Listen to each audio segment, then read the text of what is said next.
Bab 967, itu hanya satu energi pedang. Tempat paling berbahaya adalah tempat teraman. Perdana Menterimu menyipitkan matanya. Wilayah Laut Tianyun. Balti Oru mengangguk sedikit.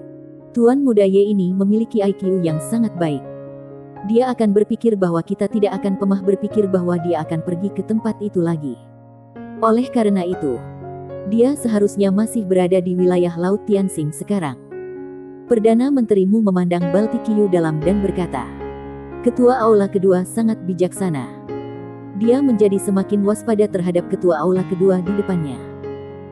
Intuisinya mengatakan kepadanya bahwa tujuan utama orang ini datang ke peradaban Tiarfing kali ini bukanlah untuk menghancurkan peradaban Tiankung demi Yinia, tetapi untuk mengincar Sander Ye, dan demi mengincar Sander Ye, pihak lain menggunakan berbagai cara untuk menyeret peradaban Tianxing ke dalam masalah. Dan pihak lain berhasil. Kalau begitu, Perdana Menterimu tidak punya pilihan lain. Peradaban Tianxing bertengkar dengan Sander Ye dan Yinia seperti ini. Bisakah mereka berdamai? Bagaimana cara berdamai? Haruskah peradaban Tianxing diminta berlutut dan bersujud meminta maaf kepada mereka berdua? Bagaimana mungkin? Tidak peduli seberapa kuat orang di belakang Sander Ye, peradaban Tianxing tidak akan meminta maaf padanya. Mendengar makna lain dan perkataan Perdana Menterimu, Balti Qiu menggelengkan kepalanya dan tersenyum. Perdana Menterimu mengolok-olok aku tidak cukup kuat. Jadi aku lebih memikirkan banyak hal ketika bertemu masalah. Apalagi aku tidak yakin bahwa Sander Ye ada di wilayah Laut Tianqing. Tapi kemungkinan besar ada di sana. Jadi Perdana Menterimu mungkin harus bergegas. Perdana Menterimu tidak mengatakan apa-apa lagi. Dia mengeluarkan jimat transmisi emas dan segera mengirimkannya kepada Dewa Tertinggi Tianxuan. Dia juga cukup takut dengan kekuatan Sander Ye. Kini di peradaban Tianxing, yang bisa terus mengalahkan Sander Ye hanyalah Dewa Tertinggi Tianxuan dan Dewa Tertinggi Tianyun. Di samping, Balti Qiu duduk dengan tenang. Ekspresinya setenang air. Wilayah Laut Tianxing.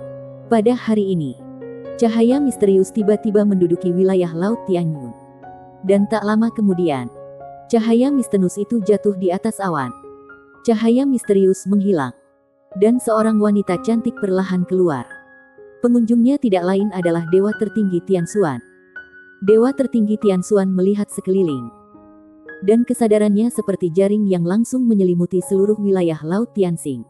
Pada saat ini, dia bahkan bisa dengan jelas merasakan seekor semut di wilayah Laut Tianxing. Setelah beberapa saat, dia mengerutkan kening dalam-dalam. Karena tidak ada yang ditemukan. Bukan di wilayah Laut Tianxing. Dewa Tertinggi Tianxuan melihat sekeliling lagi. Dia mengangkat tangan kanannya sedikit, lalu menekannya dengan ringan. Dalam sekejap, seluruh ruang dan waktu wilayah Laut Tiaraing mulai mendidih. Setelah beberapa saat, Dewa Tertinggi Tianxuan kembali mengenyit. Karena Sander Ye masih belum ditemukan. Dia sudah yakin Sander Ye tidak ada di sini. Karena betapapun kuatnya metode penyembunyian Sander Ye, dia pasti bisa merasakannya selama dia berada di area ruang waktu ini. Tapi saat ini, dia tidak merasakan Sander Ye. Dewa Tertinggi Tianxuan mendongak, dan hanya dengan satu tatapan, matanya menembus kehampaan dan sampai ke ruang kabinet. Di aula utama, Perdana Menterimu tiba-tiba mengangkat kepalanya. Dan setelah beberapa saat, dia mengerutkan kening dalam-dalam. Ketua Aula Kedua di samping mengerutkan kening. Ada arat. Wajah Perdana Menterimu muram seperti air. Dia tidak berada di wilayah Laut Tianxing. Mendengar hal itu, Ketua Aula Kedua langsung mengerutkan kening. Perdana Menterimu memandang Balti Qiu dan tidak berkata apa-apa. Setelah Balti Qiu merenung sejenak, dia berkata, "Ini benar-benar mengejutkan aku." Perdana Menterimu sedikit bingung. Dia tidak berada di wilayah Laut Tianxing. Jadi di mana dia bisa berada? Sas dia berbicara. Dia melihat ke arah Balti Qiu lagi. Setelah Balti Qiu terdiam beberapa saat, dia berkata, "Kita meremehkan Tuan Muda Yi ini. Ngomong-ngomong soal ini." Dia memandang Perdana Menteri Miu. Ada cara lain untuk membuatnya keluar. Tapi cara ini cukup tercela.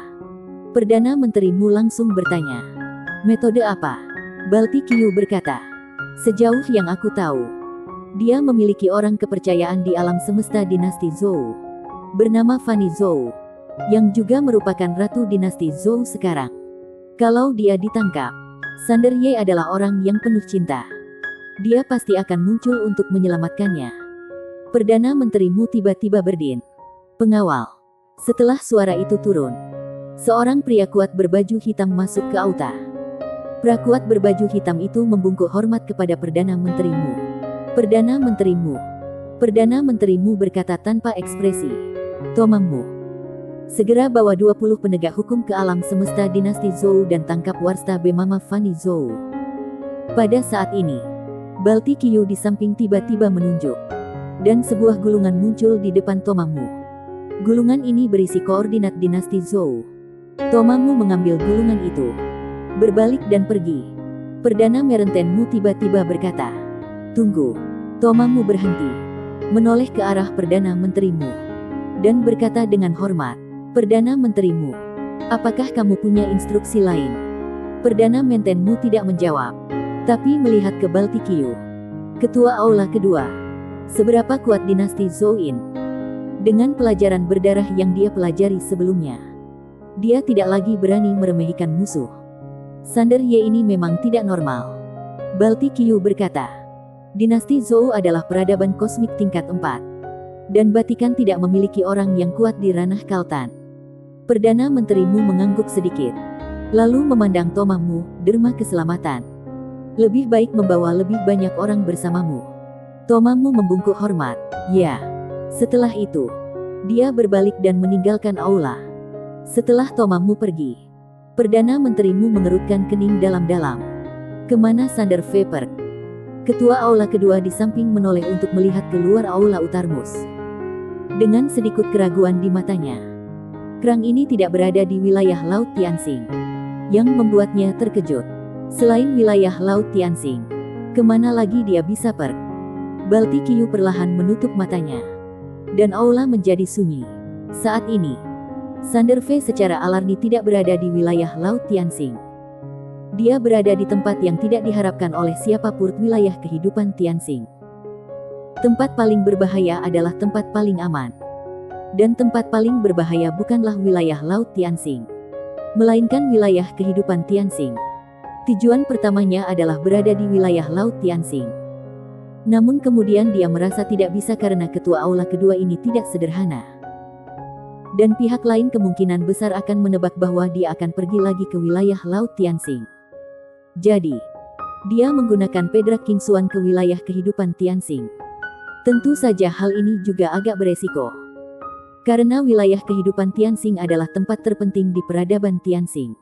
Kalau ditemukan di sini, mungkin sangat mustahil untuk terbang. Namun untungnya, kemampuan persembunyian Tuan Pagoda sangat kuat. Ketika dia datang ke wilayah kehidupan Tianxing, tidak ada yang menemukannya. Jadi dia menemukan pegunungan untuk bersembunyi dan berkonsentrasi menerima Wansan di pagoda. Faktanya, itu adalah pertarungan. Dia terus bertarung melawan dewa tertinggi sebelumnya. Dan dalam prosesnya, dia tidak menggunakan pedang Kingsuan.